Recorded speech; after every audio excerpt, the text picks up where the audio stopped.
በቃል እውነተኛ በቃል እውነተኛ በተግባር ደግ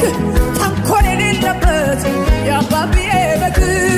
እኔን ሊያዘምረኝ እርሱ አለቀሰ እኔን ሊያከብረኝ ውርደትን